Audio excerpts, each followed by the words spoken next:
हम किसी की बेटी को सुखी रखेंगे तभी हमारी बेटी भी किसी के घर सुखी रह पाएगी।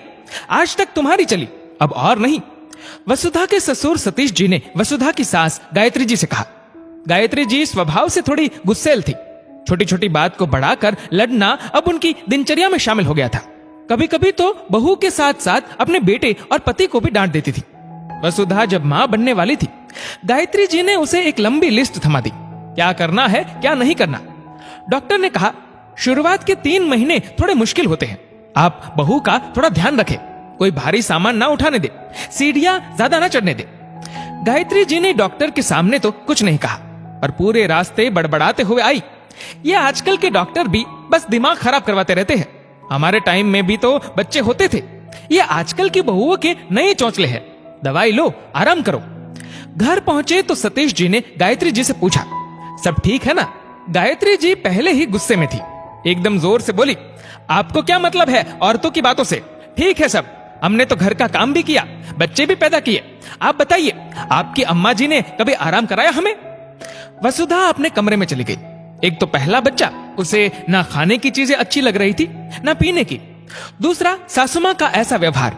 सतीश जी गायत्री जी से कहते हैं, पूछ लो, बहू का कुछ खाने का मन हो तो मैं ला देता हूँ।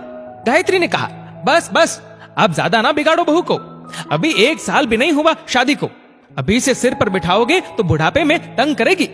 सतीश जी ने कहा, तुम ऐसा क्यों सोचती हो? वो बेचारी तुम्हारी मर्जी के बिना राकेश के साथ डॉक्टर तक के पास नहीं जाती। किसी को इतना बेबस ना करो कि वो घुटन महसूस करने लगे। गायत्री हाथ जोड़ते हुए, मास्टर जी रिटायर हो चुके हो आप, अपने ये लेक्चर देने की आदत छोड़ दो। देने हो तो अपने दोस्तों की मंडली में ही दिया करो, मेरा घर है, मुझे चलाने दो। सतीश जी हमेशा की तरह मन मार कर रह गए। वसुधा को कुछ भी पच नहीं रहा था। डॉक्टर ने कहा, ग्लूकोज की कमी है, आप ध्यान रखें। ये टाइम ही होता है जब मां की जितनी देखभाल की जाएगी, बच्चा भी उतना ही सेहतमंद होगा। राकेश ने आकर मां को बताया। राकेश ने कहा, मां आप कोई काम करने वाली ढूंढ लो, वसुधा को बहुत कमजोरी है, डॉक्टर ने आराम करने की सलाह दी है। गायत्री ने कहा, इन डॉक्टरों ने दिमाग खराब किया हुआ है, तुम्हारे जैसे पढ़े लिखे बच्चों का। पहले आराम कराएंगे, फिर आखिर में ऑपरेशन से डिलीवरी करवाकर पैसे बनाएंगे। राकेश ने कहा, नहीं मां, पहले 4-5 महीने ज्यादा दिक्कत है, वैसे भी आपको काम ना करना पड़े इसलिए ही काम वाली रख रहे हैं। वसुधा टेंशन से दूर रहेगी तो बच्चे का दिमाग भी अच्छी तरह विकसित होगा। गायत्री जी बेटे के सामने क्या बोलती, ठीक है जो तुम्हारी मर्जी कहकर चुप रह गई। यूं ही 6-7 महीने गुजर गए।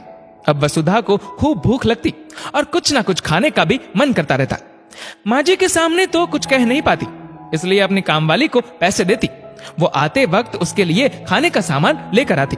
सतीश जी को जब इस बारे में पता चला तो उन्हें बहुत बुरा महसूस हुआ। उन्होंने गायत्री जी से कहा, तुम बहू का ध्यान रखा करो, अगर इस वक्त तुम उसका ध्यान रखोगी तभी तो वो भी तुम्हारी सेवा करेगी। गायत्री जी ने कहा, फिर से शुरू हो गए आप, अब बहू ने मेरी शिकायतें भी लगाना शुरू कर दिया क्या? सतीश जी ने कहा, अरे वो क्यों कुछ कहेगी, मैं तुम्हें समझा रहा हूं, तुम नहीं समझोगी तो और कौन समझेगा? गायत्री जी ने कहा, आज बड़ा याद आ गया आपको, भूल गए आपकी अम्मा जी मेरे साथ कैसा व्यवहार करती थी, तब तो नहीं बोले आप। सतीश जी ने कहा, अम्मा को तुम गलत कह रही हो तो फिर खुद क्यों अम्मा की तरह गलत कर रही हो? गायत्री जी ने कहा, तो आते ही नई बहू के हाथ में सब देकर बैठ जाऊं कोने में। सतीश जी ने कहा, तुम्हारा वहम है ये सब, नई बहू तो बगीचे के नए पौधे की तरह होती है। पौधा अपनी जड़ें नई मिट्टी में जमा ले, इसके लिए पहले पौधे के अनुसार मिट्टी, पानी, हवा देनी पड़ती है, फिर पौधा खुद ही नए माहौल में ढल जाता है। तुम जबरदस्ती करोगी तो पौधा मुरझा ही जाएगा।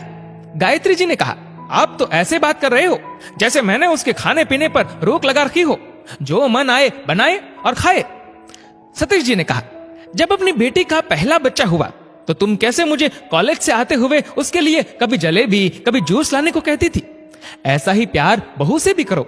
हम किसी की बेटी को प्यार देंगे तभी तो हमारी बेटी को भी प्यार मिलेगा। गायत्री जी ने कहा, ठीक है आप ही पूछ लिया करो, मैं रोक थोड़ी रही हूं। सतीश जी ने कहा, ये हुई ना बात, तुम बिल्कुल नारियल सी हो, ऊपर से सख्त दिल से नरम। गायत्री जी ने कहा, रहने दो, अब दादा बनने की उम्र में ये सब बातें करते हुए शर्म तो नहीं आ रही होगी आपको। गायत्री जी वसुधा के कमरे में गई। गायत्री जी ने कहा, सो रही हो बेटा?